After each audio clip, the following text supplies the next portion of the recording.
NCB दफ्तर से हमारे साथ अंकुर हैं और एक बार फिर से प्रभाकर को आज पूछताछ के लिए बुलाया गया है। कल जो पूछताछ हुई थी उसमें से निकला क्या और आज क्या होने वाला है?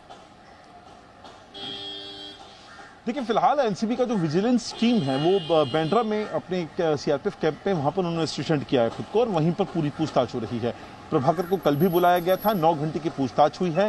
प्रभाकर वो शुरुआती व्यक्ति है जिससे सबसे पहले इस बात के आरोप लगाए कि किस तरीके से गोसावी और सैम डिसूजा ने मिलकर एक डील क्रैक करने की कोशिश करी है, डील क्रैक कर रहे थे, जिसमें 18 करोड़ की डील की बात सामने आ रही थी। उसका ये भी आरोप था कि इन 18 में से 8 करोड़ जो समीर वानखेड़े हैं उनको दिया जाना था और इस तरह के तमाम आरोप थे। उसने उस लोकेशन के बारे में बताया, लोअर परेल की लोकेशन, जहां पर प्रभाकर के मुताबिक अंकुर, मैं आपसे ये समझना चाहूंगा, तो जानकारी है वो ये कि किरण गोसावी खुद को एनसीबी का अधिकारी दिखाने की पूरी कोशिश में लगा हुआ था ताकि वो ये साबित कर सके और इसी के जरिए वो पैसा बना सके इस केस से। इसे लेकर क्या जानकारी? विशाल, इस वक्त इस पूरे मामले की जांच 2 टीम कर रही हैं। एक सेंट्रल जो एनसीबी की जो टीम है वो कर रही है, विजिलेंस डिपार्टमेंट जो विजिलेंस टीम है, और जो दूसरी जांच कर रही है वो मुंबई पुलिस की एसआईटी कर रही है। तो मुंबई पुलिस की एसआईटी की जो जांच, अभी तक की जो जांच हुई है, तकरीबन 14 लोगों के उसमें स्टेटमेंट रिकॉर्ड हुए हैं और अभी तक की जांच के मुताबिक जो आरोप लग रहे थे एनसीबी पर या समीर वानखेड़े पर या दूसरे अधिकारियों पर, उनका कहना है फिलहाल इस वसूली कांड में न तो एनसीबी के किसी अधिकारी की और न समीर वानखेड़े की लिप्तता पाई गई है। हालांकि वो ये भी कहते हैं कि अभी जांच बाकी है, वो चल रही है, हम बात जो कर रहे हैं अभी तक की जांच का कर रहे हैं। तो दूसरा इंपॉर्टेंट फैक्टर निकल के आता है वो किरण गोसावी को लेकर है। जांच में इस बात को के सबूत मिले हैं कि किरण गोसावी ने उस रात को इस तरह से प्रिटेंड करने की कोशिश करी कि वो एक एनसीबी का ऑफिसर है और इस प्लानिंग में आप उसके 3 तरीके देखिए। पहला, जो उसने सेल्फी क्लिक किया आरिन खान के साथ, जो एस्टेब्लिश करता है खुद को एनसीबी का ऑफिसर के तौर पे, क्योंकि वहां पे हर किसी की का एक्सेस होना पॉसिबल ही नहीं था।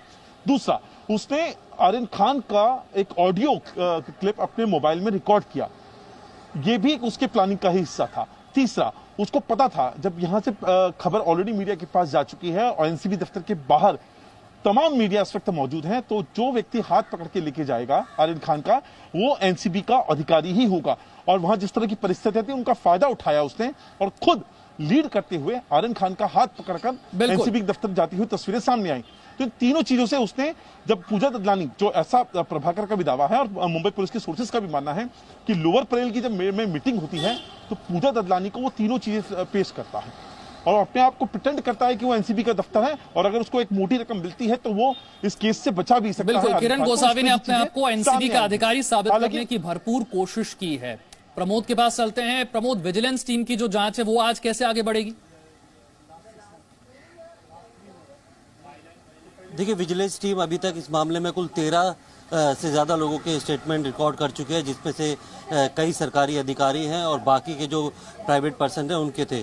सबसे अहम जो किरदार था प्रभाकर सैल, वो कल आया था, उससे 9 घंटे की पूछताछ हुई है, लंबी चौड़ी पूछताछ हुई है और उसको आज फिर दोबारा से पूछताछ के लिए बुलाया था क्योंकि एनसीबी की जो पूछताछ है वो ख़त्म नहीं हुई थी। प्रभाकर सैल ही था जिसने एफिडेविट लिखकर जो है आरोप लगाए थे और वो कंप्लेनेंट भी है जो विजिलेंस जांच का है, तो सबसे अहम किरदार वही था। उसको आज भी पूछताछ के लिए बुलाएगा और उसके साथ ही जो बातें उसने अभी तक बताई है उसको कोलैबोरेट करने के लिए जो एनसीबी की विजिलेंस टीम है वो मुंबई पुलिस को लिखेगी कि ताकि लोअर परेल का जो ब्रिज है उसके आसपास के जितने सीसीटीवी है और इंडियाना बार है, उसके पास हाजी अली चौक है, उसके आसपास के सीसीटीवी और जो ट्राइडेंट होटल है जहाँ पे पैसे वापस किए गए वहाँ के सीसीटीवी, ये तमाम सीसीटीवी फुटेज को लेके ये साबित करना चाहेगी कि जो बात प्रभाकर ने बोली है वो लिंक हो रही है। क्योंकि जो समय बताया है कि रात को 1:30 बजे लोअर परेल में मीटिंग होती है, सुबह जो है 50 लाख को का ट्रांजेक्शन होती है, पैसे का बैग दिया जाता है और उसके बाद जब सेल्फी की वजह से पूरा प्लान फेल हो जाता है तो उसके बाद जो प्रभाकर ही जो है नवी मुंबई के वासी से के होटल से जो है 38 लाख रुपए लेके ट्राइडेंट होटल में जो है सैम डिसूजा को देता है।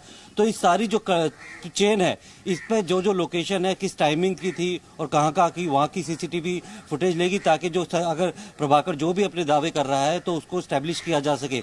इसके साथ ही बाकी लोगों को भी फिर समन भेज के उन्हें भी पूछताछ के लिए बुलाया जाएगा और सबको विजिलेंस टीम की जांच आगे कैसे बढ़ेगी प्रमोद बता रहे हैं। तो एक तरफ ड्रग्स केस की जांच है, दूसरी तरफ एक राजनीतिक जंग भी है जो कि बीजेपी वर्सेस एनसीपी चल रही है। इन सभी पर हमारी नजर रहेगी। फिलहाल आप सभी का बहुत बहुत शुक्रिया हमारे साथ जुड़ने के लिए, इस जानकारी के लिए।